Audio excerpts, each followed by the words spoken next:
Hello guys, അപ്പം എൻ്റെ പുതിയ വീഡിയോയിലേക്ക് സ്വാഗതം. അപ്പോൾ ഇന്ന് നമുക്ക് അയില എങ്ങനെ മുളകിട്ട് കറി വെക്കാമെന്ന് ഞാൻ കാണിച്ചു തരാം. ഇത് നമ്മൾ മലപ്പുറം, കോഴിക്കോട്, തൃശ്ശൂർ ഈ ഒരു സ്റ്റൈലിലുള്ള മീൻ കറിയാണ്. എൻ്റെ വീട്ടിൽ വെക്കുന്ന രീതിയാണ് ഞാൻ കാണിക്കുന്നത്. എല്ലാവരുടെ വീട്ടിൽ എങ്ങനെയാണെന്ന് വെച്ചാൽ എനിക്കറിയില്ല. ഞങ്ങൾക്ക് മുളകിട്ട മീൻ കറിയാണ് കേട്ടോ പ്രധാനം.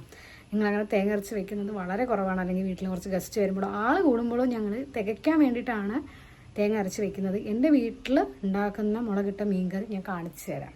Let's move to the video. ഇതിന്ന് രാവിലെ കിട്ടിയിട്ടുള്ള ഫ്രഷ് അയില മീനാണ്. ഞാനല്ല വെട്ടുന്നത്, അമ്മയാണ്. എനിക്ക് കയ്യിലായി കഴിഞ്ഞാൽ മീനിൻ്റെ മണം ഇഷ്ടമല്ല, പക്ഷെ തിന്നാൻ ഒരു പ്രശ്നമില്ല, അത് വേറെ കാര്യം. ഇത് കുറച്ച് വലിയ അയിലയാണ് കേട്ടോ, ഭയങ്കര കുട്ടി അയിലയൊന്നുമല്ല. അപ്പം ഞങ്ങൾ ആ തലേൻ്റെ അവിടുത്തെ ചെളുക്ക കളയും, ചെതുമ്പൽ കളയും, എന്നിട്ട് വാല് വെട്ടും, എന്നിട്ട് കണ്ണ് കളയും.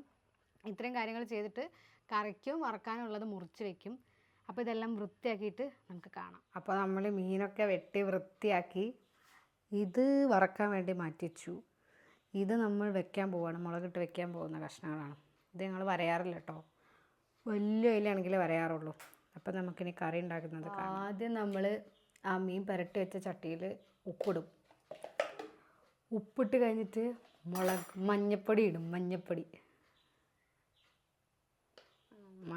ഇട്ട് കഴിഞ്ഞിട്ട് നമ്മൾ മുളക് പൊടി ഇടും. മുളക് പൊടി ഇതൊക്കെ നിങ്ങളെ ആവശ്യത്തിന് നിങ്ങൾ അളവും കാര്യമൊന്നുമില്ല. നമുക്ക് നമ്മൾ വെക്കുന്ന അളവേ അറിയുള്ളൂ. നിങ്ങളുടെ ഇഷ്ടത്തിന് അളവൊക്കെ അങ്ങ് വെച്ചാൽ മതി.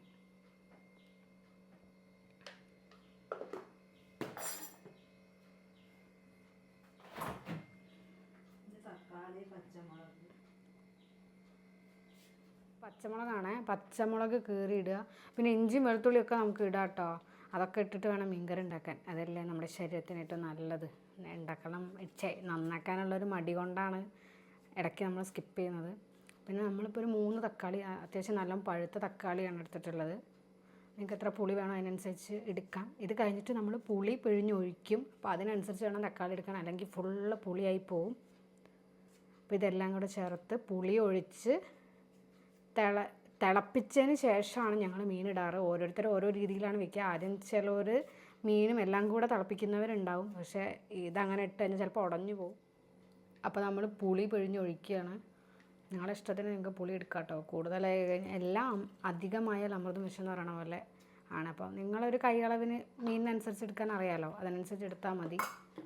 എന്നിട്ട് ഇതെല്ലാം കൂടെ കൈ കൊണ്ട് നല്ലോണം മിക്സ് ചെയ്യും. മിക്സ് ചെയ്തിട്ട് അടുപ്പത്തേക്ക് വെച്ച് തിളപ്പിക്കും. അങ്ങനെയാണ് ഞങ്ങളെ വീട്ടിലുണ്ടാക്കാറ്. എന്നിട്ട് ഇത് തിളച്ച് വരുമ്പോൾ നമ്മൾ മീനിടും. അപ്പോൾ നമ്മളിതെല്ലാം കൂടെ മിക്സ് ചെയ്ത് അടുപ്പത്തേക്ക് വെച്ചിട്ടുണ്ട്. വേണമെന്നുണ്ടെങ്കിൽ തക്കാളി, ഉള്ളി, ഇഞ്ചി, പച്ചമുളക്, വെളുത്തുള്ളി ഇതെല്ലാം കൂടെ ഒന്ന് ജസ്റ്റ് മിക്സിയിലിട്ടൊന്ന് കറക്കിയിട്ട് ഇട്ട് കഴിഞ്ഞാൽ ഇങ്ങനെ നല്ല വെന്ത് ഉടഞ്ഞ പോലെ കിട്ടും. അപ്പോഴാണ് ഒന്നും കൂടി മീൻകറിക്ക് ടേസ്റ്റ്.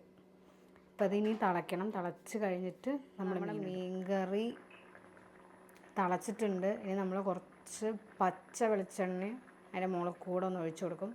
പിന്നെ കറിവേപ്പില വേണമെങ്കിൽ കറിവേപ്പില ഇട്ട് കൊടുക്കാം, ഒരു ടേസ്റ്റിന് വേണ്ടിയിട്ട്.